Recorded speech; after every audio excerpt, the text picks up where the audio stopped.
Hello friends, welcome to Platinum Classes. तो दोस्तों, आज के इस वीडियो में हम डिस्कस करेंगे क्लास 10th हिंदी ए का सूरदास के पद चैप्टर को। इस वीडियो में मैं आपको सूरदास के पद को कंप्लीट एक्सप्लेन करूंगा। तो अगर आप यह वीडियो को पूरा देख लेते हैं तो इस चैप्टर से रिलेटेड जितने भी क्वेश्चंस होंगे उसे आप बहुत ही आसानी से सॉल्व कर सकते हैं। तो चलिए इस वीडियो को स्टार्ट करते हैं। दोस्तों, सूरदास के पद चैप्टर में आपको टोटल 4 पैराग्राफ पढ़ने हैं। चारों पैराग्राफ को मैं आपको एक एक करके एक्सप्लेन करूंगा। उससे पहले चलिए थोड़ी बैकग्राउंड की तरफ बढ़ते हैं। दोस्तों, बात ऐसी है कि उद्धव नाम का एक व्यक्ति है जो श्री कृष्ण जी की बातों को बताने के लिए गोपियों के पास गया है। गोपियाँ जो कि श्री कृष्ण जी को पहले से जानती है और उनके प्रेम रंग में डूबी हुई है, उनको जब उद्धव भक्ति की बातें बताता है तो गोपियों को यह बात पसंद नहीं आती है और उन दोनों के बीच में जो वार्तालाप होता है, जो बातें होती है, उसी पर यह पोयम बेस्ड है। तो चलिए अब देखते हैं कि उन लोग दोनों के बीच में क्या क्या बातें होती है। तो पहली पंक्ति में जो पहली पैराग्राफ है उसमें गोपियाँ उद्धव को कुछ बातें बोलती है, व्यंग्यपूर्वक कुछ बातें बोलती है।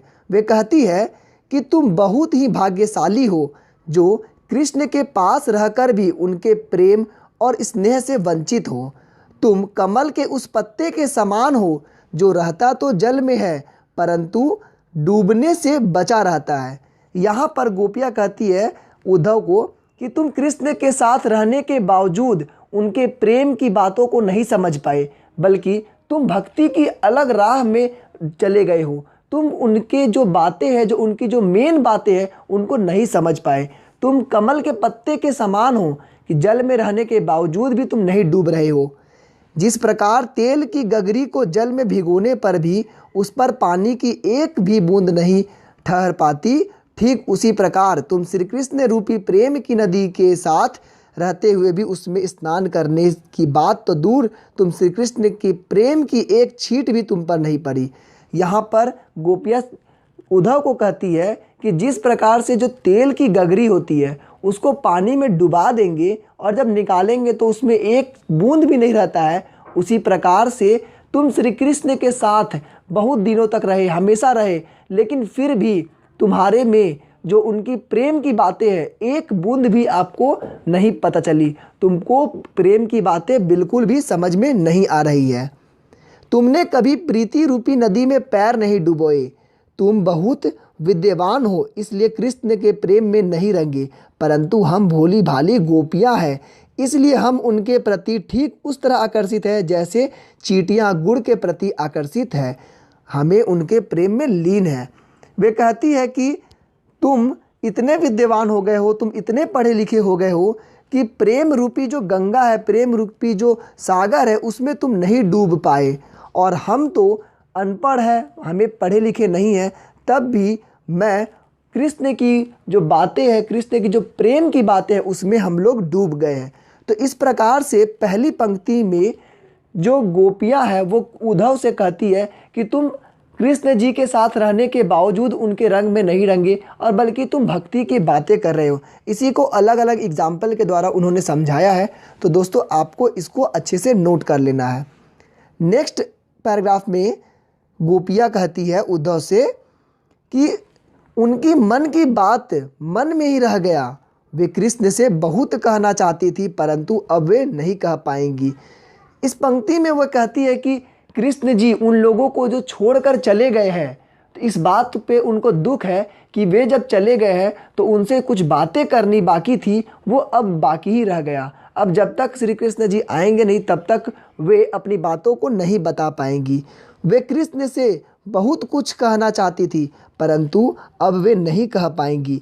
वे उद्धव को अपने संदेश देने का उचित पात्र नहीं समझती और कहती है कि उन्हें बातें सिर्फ कृष्ण से कहनी है और किसी और से कहकर संदेश नहीं भेज सकती। जब उद्धव भक्ति की बातें करता है तो इस बातों से उनको लगता है गोपियों को कि यह सही मार्ग नहीं है, हम इनको अपनी बातें नहीं बता सकते हैं। इसीलिए वे कहते हैं कि मैं आपको अपनी बातें नहीं बता सकती, जब कृष्ण जी आएंगे तब मैं उनको ही अपनी सारी मन की जो बातें हैं वे बताएंगी। वे कहती है कि इतने समय से कृष्ण के लौट कर आने की आशा को हम आधार कर तन मन हर प्रकार से वीरा की ये व्यथा सह रही है, ये सोचकर कि वे आएंगे तो हमारे दुख दूर हो जाएंगे। परंतु श्री कृष्ण ने हमारे लिए ज्ञान योग संदेश का भेजकर हमें दुखी कर दिया। जब उद्धव उनके पास आते हैं तो यह देख कर के वे खुश नहीं बल्कि और दुखी होती है, क्योंकि वे सोचती है कि कृष्ण जी उनके पास खुद आएंगे, परंतु उन्होंने एक विद्वान व्यक्ति को, उद्धव को भेजा है, जो कि उनको भक्ति की बातें बता रहा है, कृष्ण की बातों से दूर रख रहा है। हम वीरा की आग में उस प्रकार जल रही है, ऐसे समय में कोई अपने रक्षक को पुकारता है, परंतु हमारे तो रक्षक ही वही आज हमारे दुख का कारण है। हे उद्धव, अब हम धीरज क्यों धरे, कैसे धरे, जब हमारे आशा का एकमात्र तिनका भी डूब गया। इस पंक्ति में जो गोपियाँ है वह कहती है उद्धव को कि जो हमारे राजा है, जो हमारे जो सब कुछ है, उनको तो चाहिए कि वे हमारे पास आए, हमारा दुख दूर करे, हमारी बातों को सुने, परंतु ऐसे समय में भी श्री कृष्ण जी हम लोगों को छोड़ करके चले गए हैं और हम लोगों को दुख में और डुबो दिए हैं। ये था सेकंड पैराग्राफ। अब तीसरी पैराग्राफ की ओर बढ़ते हैं।